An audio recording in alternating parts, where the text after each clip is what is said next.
But the thing is, if you really have that passion, if you really know that you can do this, and you know that you want to give it a shot, I say go for it.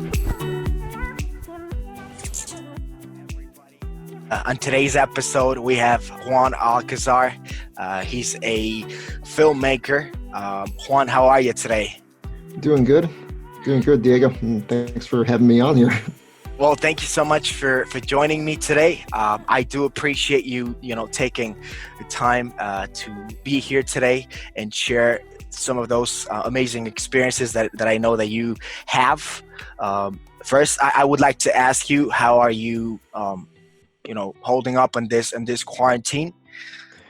As best as anybody is, actually. I don't know. I mean, it's kind of weird thinking that, like, see, I'm an introvert, so I don't really have much of a problem staying indoors. But then again, even I'm having some problems because, well, it's one thing to voluntarily stay inside, but when you know there's a pandemic happening outside, it feels really different. So, of course. And well, to those that don't know much about you, could you do a little introduction about yourself? Sure. Yeah. Like Diego said, my name is Juan. I'm a YouTuber slash filmmaker. I have a channel called JC5 Productions. On there, I make short films and also content talking about disability and blindness. So I kind of address, my perspective on things, and I try to tell stories here and there from a different perspective now that I've kind of started talking about my disability about 3 years ago now. So that's what the focus of my channel is for the most part. Okay, cool. Just be on the same page. You did graduate a few years back from filmmaking. I would like to understand why you went that path. I did see a video where you mentioned that you were the artist back at school, so I just want to hear more about that. First of all, I thought I made that video unlisted at that point, but anyway, no, just kidding. No, it's fine. But it goes to show you, though, you got to remember some of the stuff that you said back in the day, because you don't. It's like, wow, I said that. Okay. No, but yeah, I mean, when you think about it, doing the film school thing and being visually impaired, it doesn't really, you would think that it doesn't make sense. But at the time, though, I had more vision. I still had, blurred vision. I still had astigmatism. But the thing is, I went to film school, and with the hopes of, like, maybe becoming the next director and all that. I thought I would go to, do the film festival thing and all that, but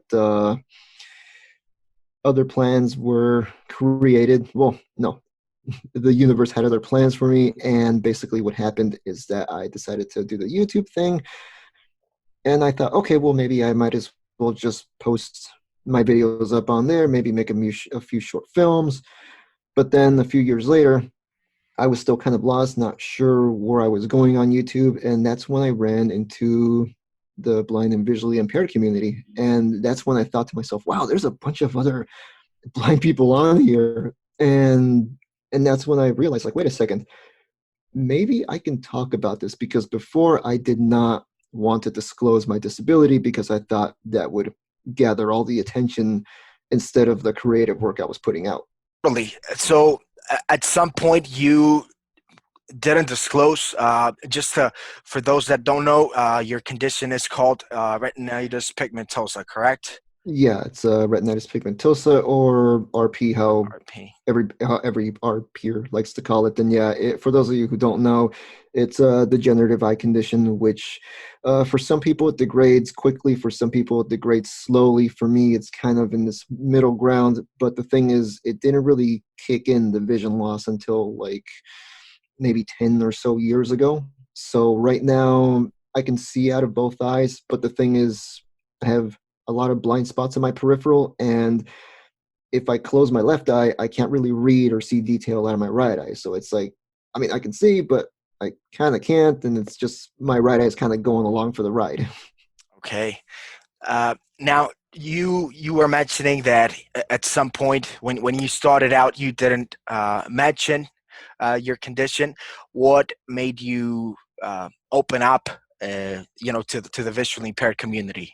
Kind of touching on what I mentioned before, running into the visually impaired community because on YouTube, because like I said, I didn't know that there were other blind people on there, and I ran into several channels. I mean, I want to name names, but at the same time, I kind of don't because I'm going to feel bad if I leave anybody out because a lot of these folks who I started watching, I have connections with now. I'm friends with, or I just talk to a lot, and I actually owe all of them quite a bit for helping me just start talking about this and actually become part of this community. And I'm glad that I keep in touch with so many of them. So if it wasn't for them, if it wasn't for me running into them, then who knows where I would currently be on YouTube. Of course. Well, I can think of one that introduced us. But yeah, best to leave names out. Otherwise, they're going to go right to you like, hey, you know what? You didn't mention me. Oh, yeah, that's right. You can go to the first episode of this podcast and you'll know who it is. That's a very good hint, right? Coming to this journey of filmmaking, you need a lot of we could call it being creative. Uh, is that something that you work on, or is that something that comes easily to you? It depends on how I'm feeling. I mean, if I'm feeling a project that I really like, then the work comes easier. But if I'm trying to force creativity, that's a whole different matter. But for me, I have a whole different set of challenges from your typical, film and video person. The thing is, like, the way blind people watch movies, TV shows, etc. It's like they have this thing called audio description, and it's a narrative track that describes all the visual elements for blind and visually impaired folks to follow.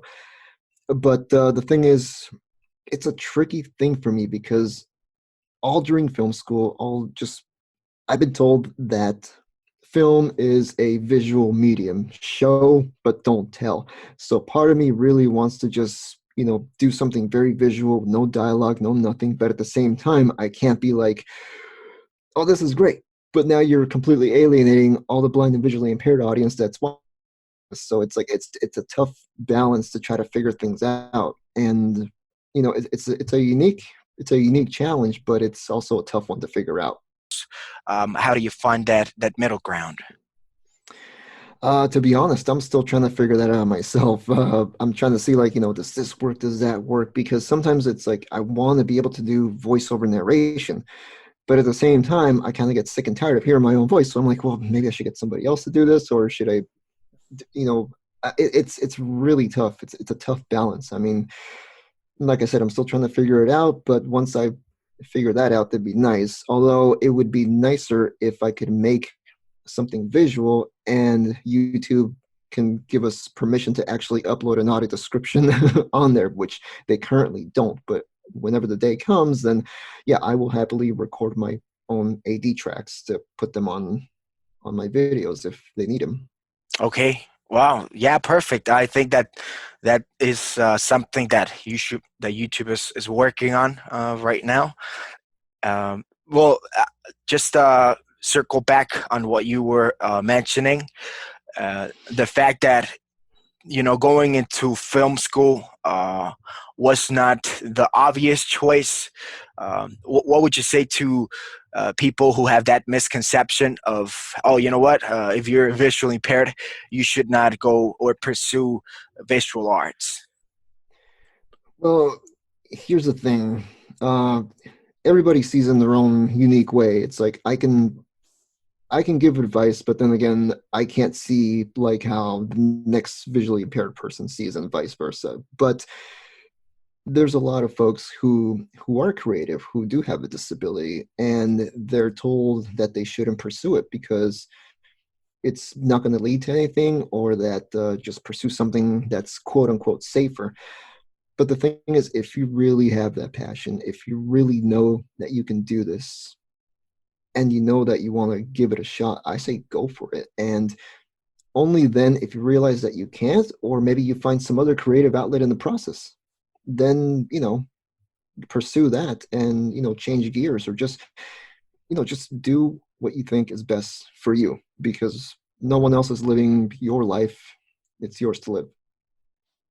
Wow, amazing. Uh, and going to a technical side, Mm-hmm.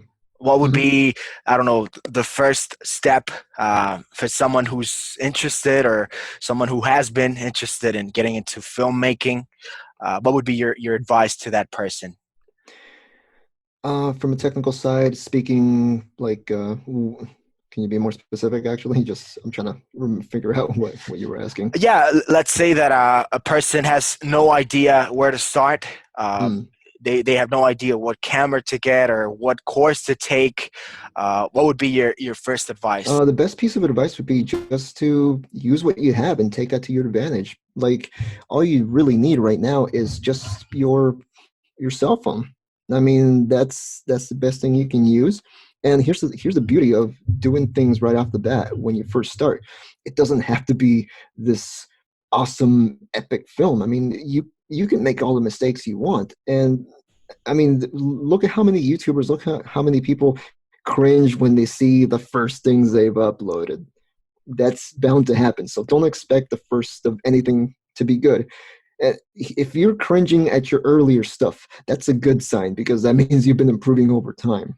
So just keep chipping away. I mean, and watch YouTube videos, or go online, read forums, or just try to get your hands on as many filmmaking books as possible, or even there's even audiobooks about filmmaking, and just experiment. I mean, you can read all you want, but until you start filming, then just you know you're not going to get much done. And on top of that, the iPhone has a very accessible camera, so it works with voiceover. So you might as well get started with that, and then try to figure out what to do afterwards. Although I do wish there were more accessible cameras, to be honest. Of course. And what would you say to someone? Because I mean, I've heard a lot of people mention, or one of the first buts is Mhm. being camera shy, or not being comfortable speaking to a camera. Um, ha- did you at some point feel that? If so, how did you overcome that shyness? Oh, to be honest, I actually still kind of do feel like that. But the thing is, for someone who's never tried it out, practice, doing a conference call, doing a Skype call, doing, a FaceTime call, just Doing something to, this. or this, get on Zoom, just whatever to get those jitters out of the way. I mean, it might never go away, but the thing is, if you start lessening it, then yeah, I mean, like for me, I still get nervous when I get in front of the camera, because I'm like, am I going to say my lines right? Am I going to screw this up? Am I going to, just a laundry list of things. But at the same time, I'm also getting camera ready. So it's not like I'm putting on a character or anything like that. I'm just trying to get into that mindset of like, okay, you're filming a video, focus, or just don't be so strict, don't be such a director when you're in front of the camera. I mean, it'll turn out fine. And sometimes when you make mistakes, that's when the best stuff comes out of a video. I do agree with you. I was reading a book about public speaking, and one of the things it points out is, we tend to go very easy on other people, but when it comes to our work and what we do, we tend to be too harsh. So one of the first advices was go easy on yourself and understand that you're human. So allow yourself to make mistakes. No, agreed. We're all our own worst critics, and myself included. And it's funny because I do watch, the other folks on YouTube. My friends who are on YouTube, the people I keep in contact with on YouTube, and I watch their videos, and I'm like, wow, I wish I could do that.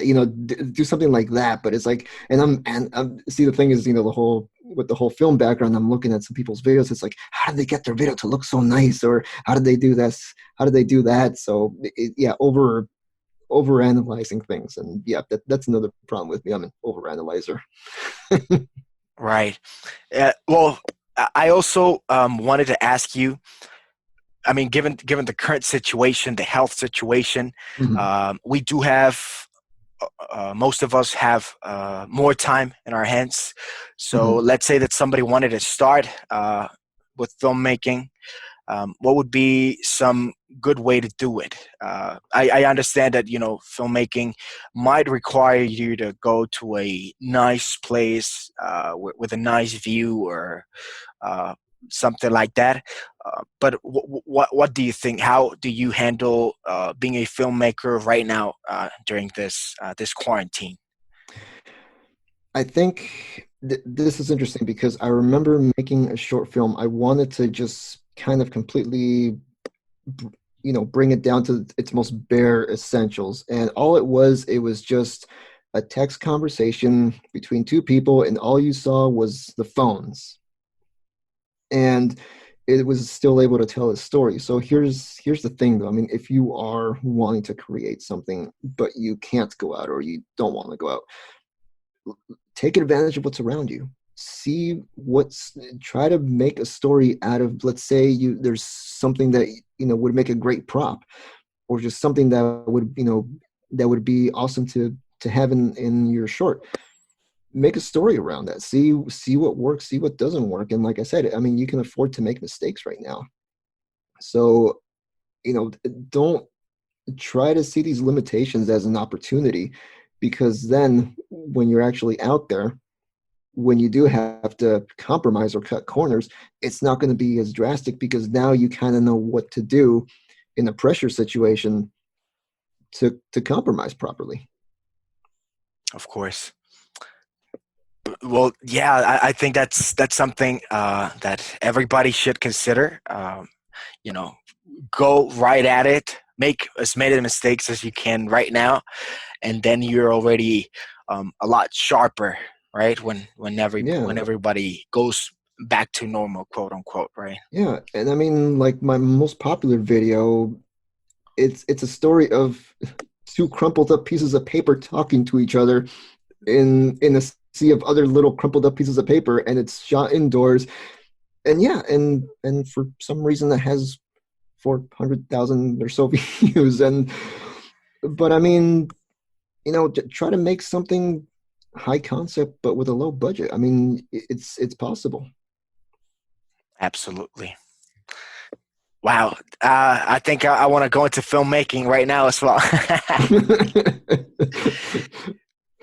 Awesome. And well, Juan, I just wanted I'm curious Mhm. because there's a concept that says that if you look up to someone, you should also look at who they look up to.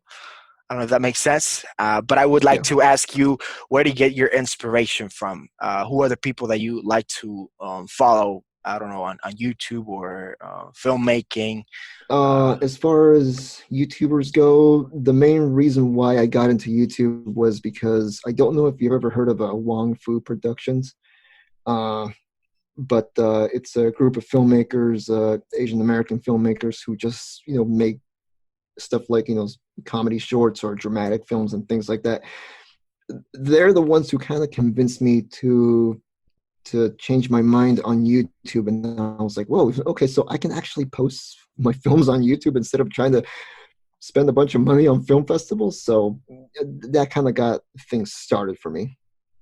And I know I guess I said it when it mentioned names, but I guess someone else. I guess a couple people who I do look up to on YouTube. From the blind perspective, I guess a lot of the folks who I'm friends with, like a YouTuber named KC, and yeah, even I'll say it, Sam from The Blind Life as well. Um, James Rath, he's actually a really good filmmaker. He talks a lot about technology as well, but yeah, I mean he has an awesome channel. So I mean they all have awesome channels. So you guys should go check them all out. Um, but yeah, I mean, it's just many different influences, and it's just it's kind of gotten lost in the mix for me. So I know I'm rambling at this point, so I'm sorry. No. Don't worry. I mean, it's great. I just wanted to understand that because that tells a lot about who you are as a filmmaker as well. The fact that, hey, you know what, who are your teachers per se, all right? Mhm. And you were mentioning that you know this Asian American film, Yeah. Oh yeah. Wong Fu. Yeah. yeah, Wan Hmm. Fu. They were the ones that opened up your vision to, hey, you know what? I mean, I'm able to do that as well.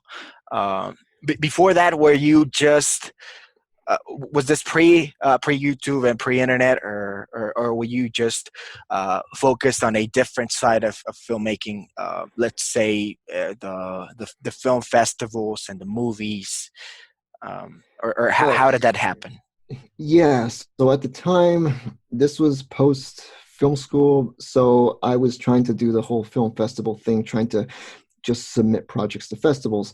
And of course, at the time, YouTube was a much different place. And, I was under the assumption that like YouTube, oh, it's just a place for prank and cat videos and things like that. But then that's when it ran into their stuff. And I was like, wait a second, these guys are actually putting up some rather legit and really good content. So that's really what started turning my opinion around.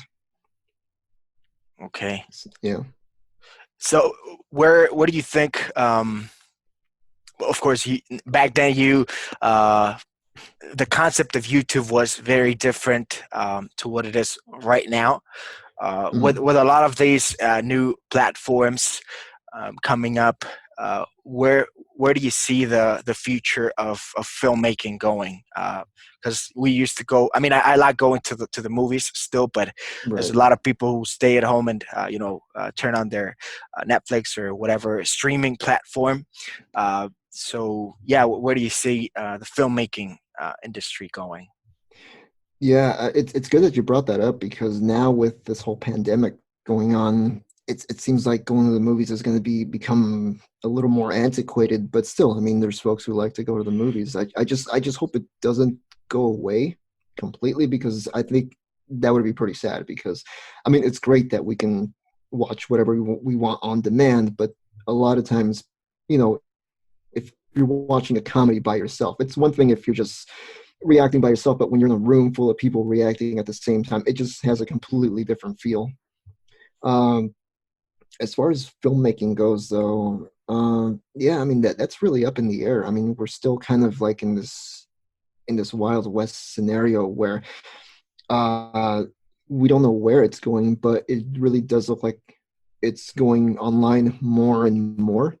So that's great, but the bad news is that because it's going online, there's so much to watch, so little time to watch, and people's content is likely going to get lost in the mix. So therein lies the problem. I mean, like with YouTube, it's like so many hours get uploaded per hour, per minute on YouTube, and it's hard to stand out. So I guess if anyone is going to go that route, try to make something that uh, you know that really speaks to you. Don't just post something because you think it's going to, go viral, or just don't post something because you think you're only one shot.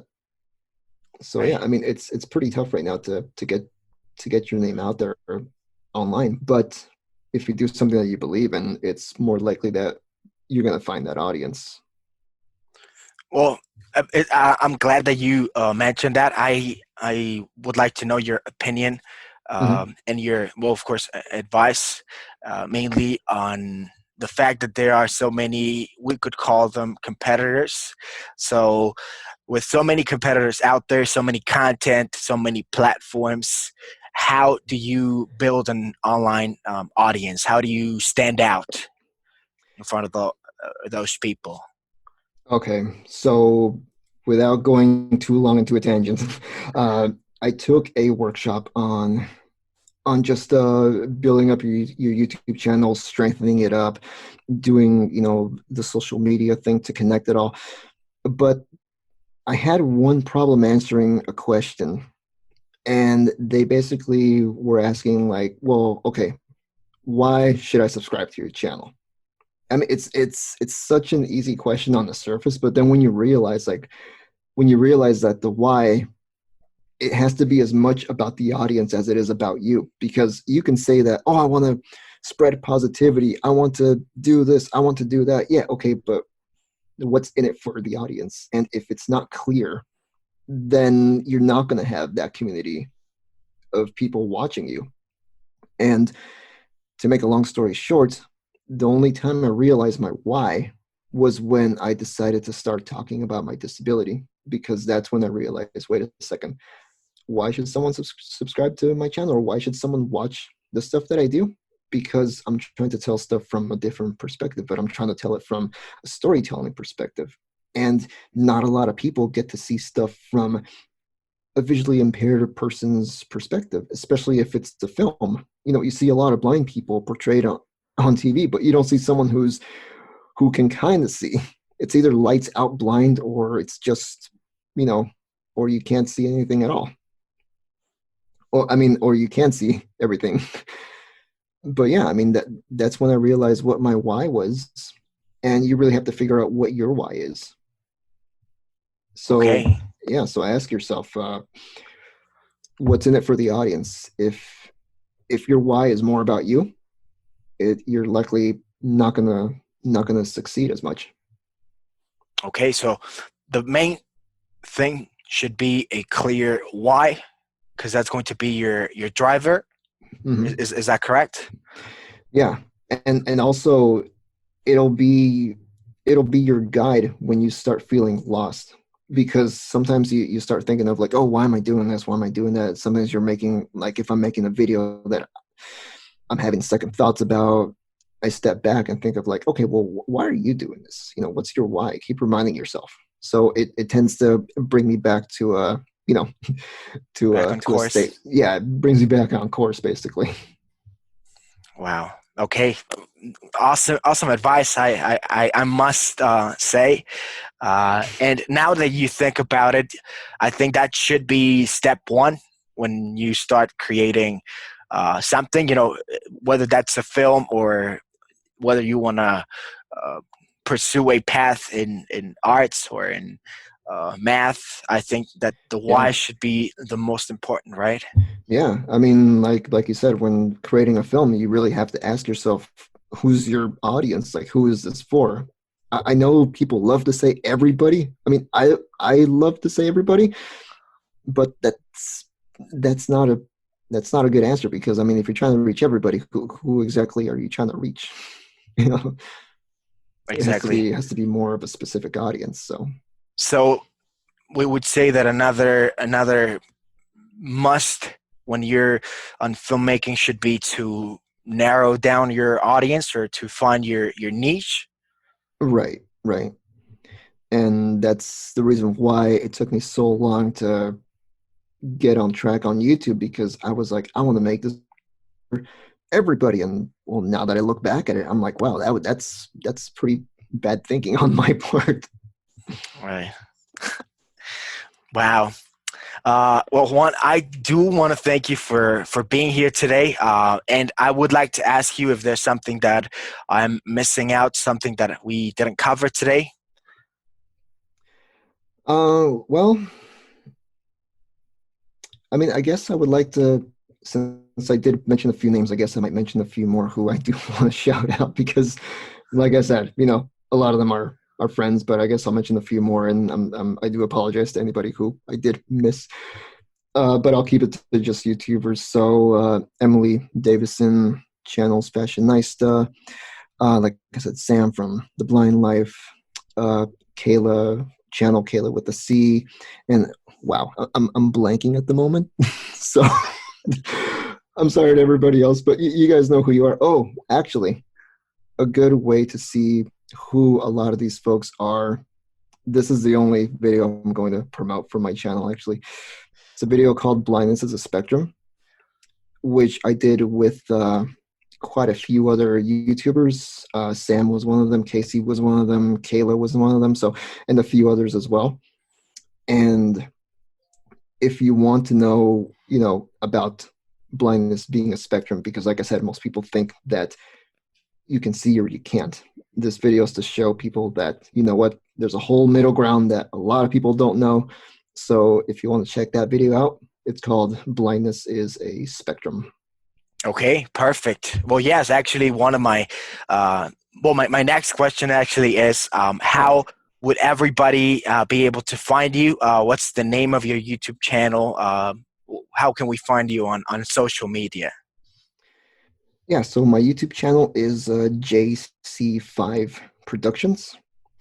Same thing with my Facebook page, but also I can be more easily reached at Twitter and Instagram. I mean, Facebook I'm okay at, but Twitter and Instagram, my handle, not my handle, but you can find me at JC12209. And don't ask about what that whole thing means. I used to have, my channel used to be called 12209 Productions. I used to say 1229, but yeah, that was a big mistake on my part. So yeah, but yeah, you can reach me at JC12209. Okay, and before we end this interview, why was your channel called 1229?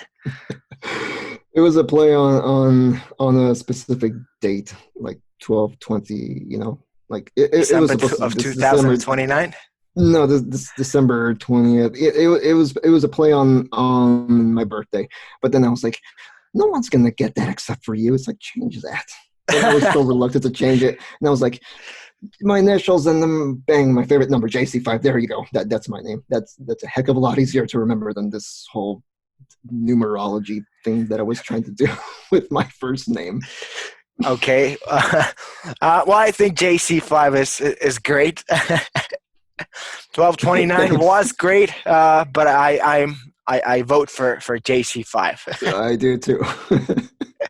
Okay. Well, Juan, thank you so much again for being here today. Is there anything else that you would like to add before we wrap up this episode?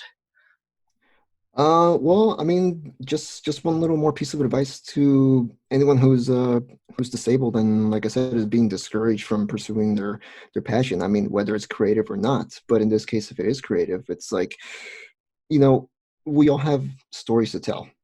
And even though, like right now, we're all going through a similar thing, but we're all going through it in our own separate way.